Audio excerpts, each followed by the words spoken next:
All right, welcome to the takeover. Jonathan Greathouse with King of Los Angeles Sports, Richard Lopez. How you doing, John? Did I get it?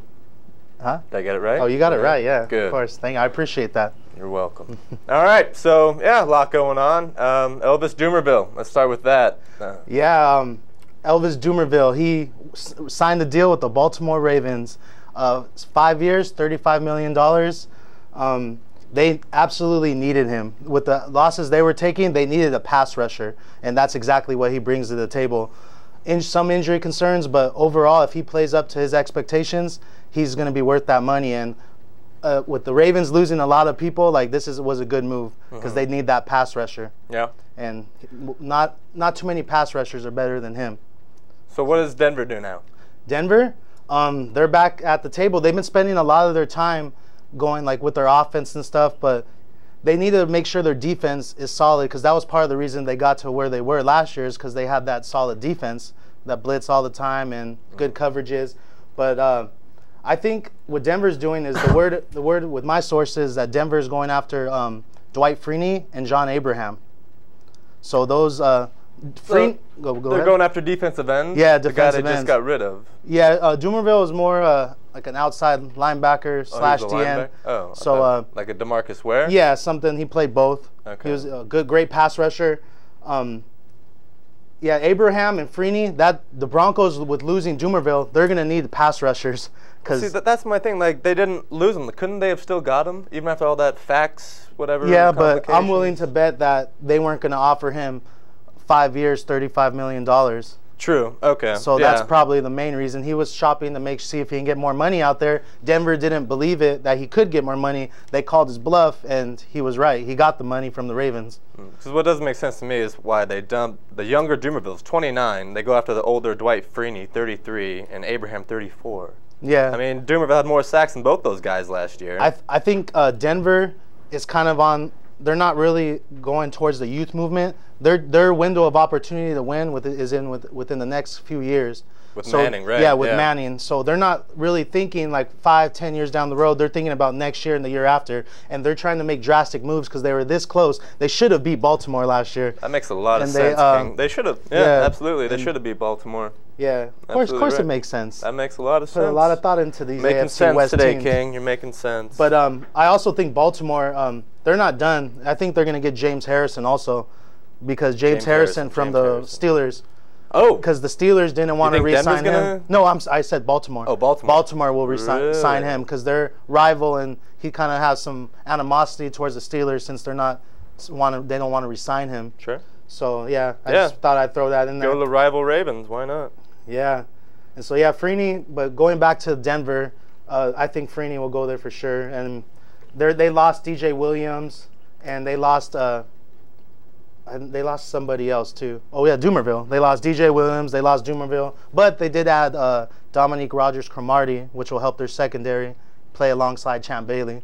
So Denver's looking pretty tough, man. Yeah, pretty tough. All right, well, let's move on. The Heat. They keep winning 26 games now. Yeah. When are they going to lose now? The Heat. I still believe that they're going to lose to the Knicks. The Knicks? When is that game? I believe it is coming up next Sunday. Next Sunday. I'm not 100% sure, but they play tonight against Orlando Magic, and then on Wednesday against the Chicago Bulls, who I think they're going to lose to. Okay, so that's your. I got them. Yeah, in Chicago, with Joakim Noah's heart.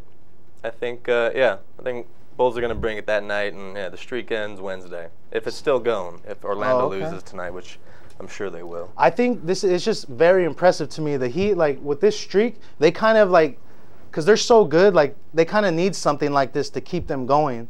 Like it's kind of a fuel to the fire for them. Like it's something to play for. Like they have a streak. They're playing for they're playing for history right now. Yeah, so they're very close now. It looks like they have a good chance to make it, but I personally don't think they will.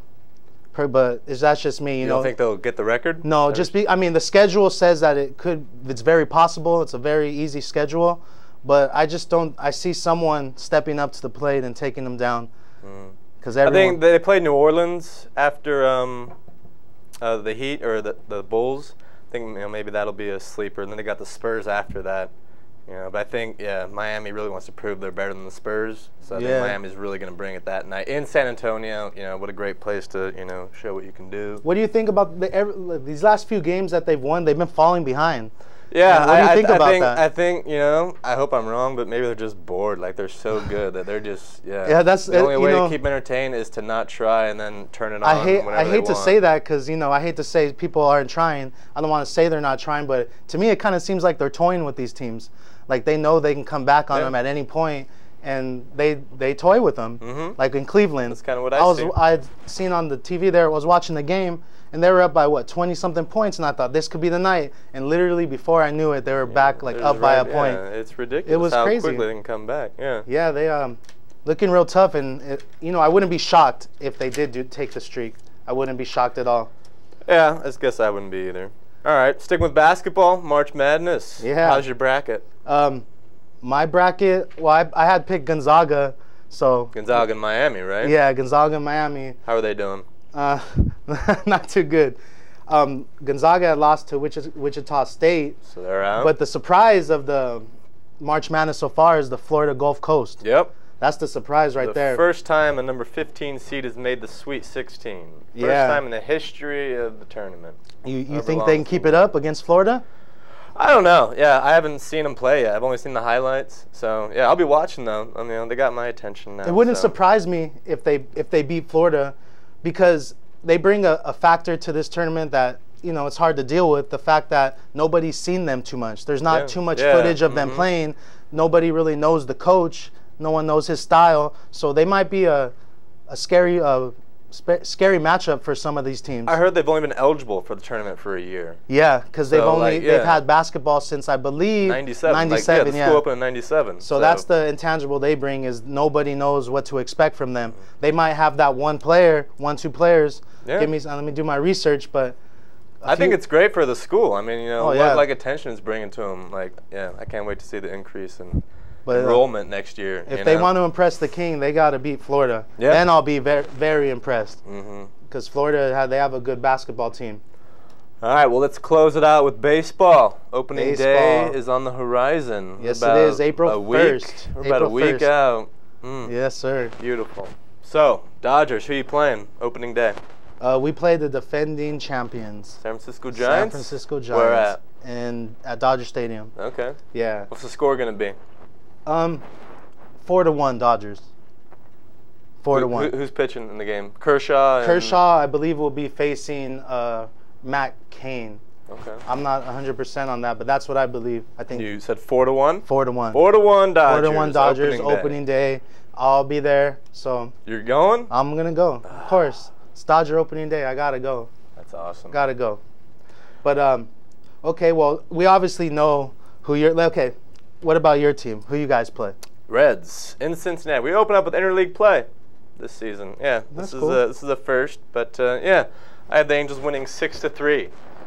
Josh Hamilton returning to where he started, Cincinnati. Oh, okay. Yeah, he wasn't always in Texas, and yeah, I think he's gonna hit a bomb, maybe two, and Weaver's gonna shut him down. I think bullpen might give up a run, but yeah. We're going to get it's Weaver and Johnny Cueto. 19-9 Johnny Cueto was last year. Weaver 20-5. So it's going to be a good game, I think. But Angels, yeah, they got the better bats. They win 6-3. All right. Well, we obviously, if I were to ask the question, which two teams are going to be in the World Series, we're going to say Dodgers, Angels. Okay. So I'm going to ask a different question. Okay. Who will be in the American League Championship Series this year? I'm going to go with the Angels and Blue Jays. Okay. The Blue Jays, yeah, made a big splash this offseason, and yeah. So that's my guess is the Blue Jays and Angels in the ALCS to play the winner of the NLCS, which is going to be who? The Dodgers, but I believe the Dodgers will probably face the Nationals this year in the National League Championship Series. Nationals, they have some young firepower. And they were pretty close last year, and I don't think they're going to be sending Strasburg out this year. Yeah, so probably not the best idea. That's what that's my take on that. So. And who wins that World Series? Dodgers, Angels. Dodgers in a sweep. Dodgers in a sweep? Yeah. I agree. Yeah, that's good. Remember last time you disagreed with the King on air. That's why I'm agreeing with you this time. That's good. Dodgers sweep, absolutely. That's good. Angels are horrible. They're not horrible. They're going to be in the World Series, so they're not horrible. But Dodgers will. They're not good enough to beat the Dodgers. No, of course not. No, ever. We're trying. We're not quite there yet. Well, if you need some advice, tell him to call the King. I'm in the same area. All right, thanks, King. All right, no problem, man. That's gonna do it for us. We will see you next time on the Takeover.